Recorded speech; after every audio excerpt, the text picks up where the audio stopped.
Welcome back, everyone, to the Daily Slab for Tuesday, October 11th, 2022. I'm Nate, here with your Sports Card Rundown. For our first segment today, as you can see, I am in a hotel room, and that is because we are in Portland, Oregon for PWCC. We got a tour, and I got some snippets from that tour and from the content we made there. So enjoy an abbreviated version of our trip in the next couple minutes. What's up, everyone? Here with Brock from PWCC. Why don't you explain what your position is here at PWCC? Yep. So I'm the manager of trading cards. We have a large sales team here, up to about 14, 15 guys. We're moving so quick, adding guys.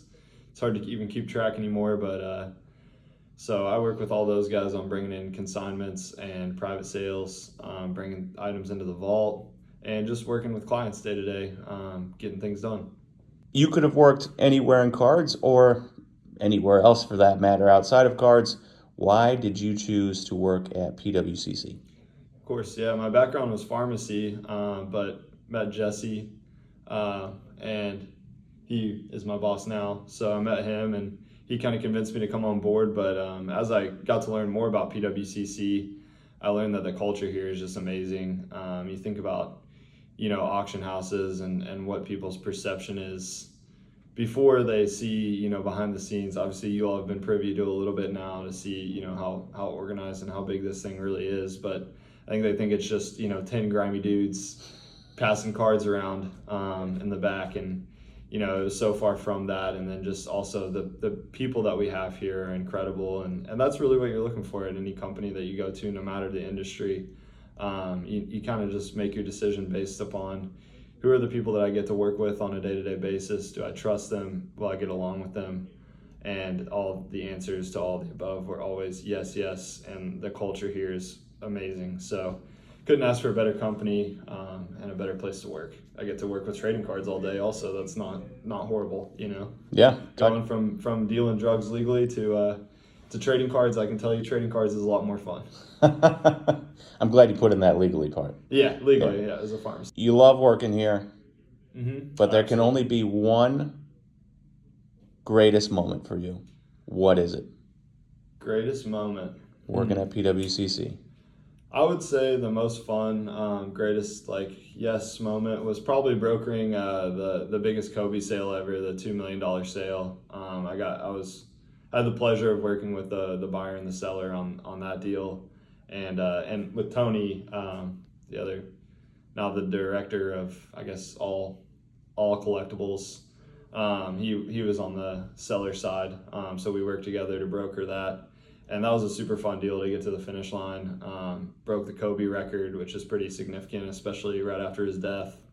But really, any private sales, even smaller ones, I just love working those deals. You get to kind of a good touch with both the buyer and the seller, and it's just fun to kind of go back and forth. It almost feels like you're dealing and kind of hearing both sides, and finally finding that agreement always feels really nice. So that's probably the thing that I enjoy the most.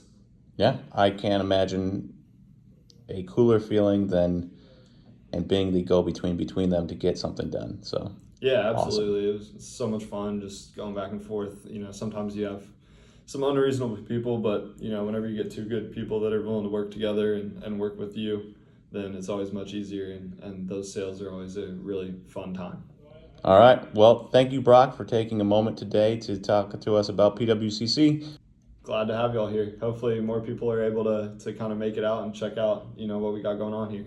What's up, everyone? We got a chance to look at some of the premier auction items ending this month on the 20th of October. And there's some really cool stuff. You see here we've got a Super Mario Bros. 3 from WADA, certified 9.4. One of the more historic video games of all time. This is around $10K, which is insane. We've got, you see that, correct, Patrick Mahomes, cracked ice rookie auto number to 25, PSA 10, and some other really cool cards. John Morant, NT RPA out of 99, SGC 10, which is insane. Nathan McKinnon, BGS 9 out of 99, rookie the Cup from Upper Deck, which is a very cool card. And then we've got a couple of huge tennis cards here. Serena Williams, Roger Federer Net Pro 2003, which is very cool. Dual patch autos there of both of them. They both obviously just retired. A couple of huge soccer cards here in Erling Haaland and Kylian Mbappe, oranges out of 25. Just so cool there. Iconic cards, both amazing.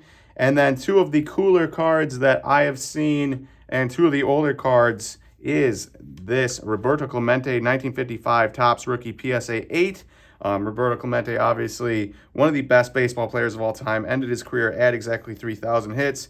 And Jerry Rice, 1997 Metal Universe Green PMG PSA 6, numbered to 15, 15 out of 15. You will never probably see this card pop up again. That's how rare it is. We couldn't find a sale price for that, and yet here it is being sold this 20th of October. So if you guys are interested in that, check that out. PWCC Premier Auction. For Tuesday trivia, so usually we have history, but we're switching it up. Tuesday trivia and Thursday trivia. I'm going to give a trivia question and then wait till the end of the episode to find the answer. And in that meantime, you can think about it.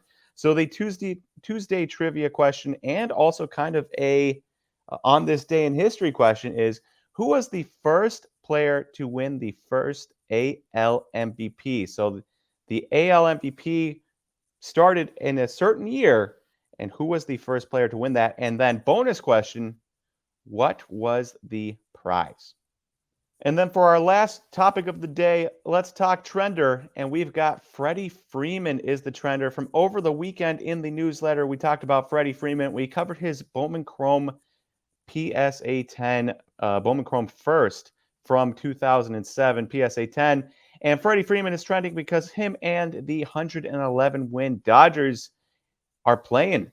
They're going to be playing this week in the playoffs, and it's big news because Freddie won an MVP or a World Series with the Braves last year, and now he gets his first crack at the playoffs with the Dodgers. He says, and quote, when asked by the LA Times this week if the Dodgers season would be a failure without a world championship, he answered, every season you don't win is a failure in my eyes. If you don't win a World Series, then all 29 other teams should view that as a failure. Especially true if you are the Dodgers, with all the money you have, with all the top prospects you have, with bringing Freddie Freeman and his World Series pedigree in. If you don't win a championship this year with your 111 wins, it is a failure. And so we get to see if Freddie Freeman will be a failure or will not be a failure at the end of the week. At the end of the month. As for his 2007 Bowman Chrome PSA 10, when we covered it in the email, it was up 26%. Since then, it has dropped, and in the last 3 months, it is down 4%. Maybe a interesting buying opportunity with him coming up and playing. If he comes up with some big moments as one of the biggest names on the Dodgers, could do miracles for his card market. So we will be watching that and curious as to see where that goes. All right, time for the answer to trivia. And the question was, who was the first winner of the AL MVP, the inaugural AL MVP? The answer is Ty Cobb in 1911. And of course, that was on the 11th of October in 1911. So fun little thing there. And what he won was a car. I don't know what car it was. I saw that they won a car for winning the MVP. Could have been a Ford Model T. For all I know, that'd be pretty cool. But Ty Cobb was the first AL MVP winner, and he got a car for it. And that tradition has continued on ever since.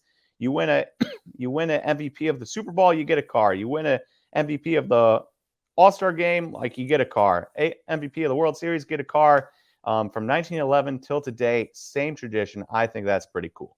That is all I have today for the Daily Slab. Please join me tomorrow on Wednesday for the next edition of the Daily Slab. Thanks, everyone.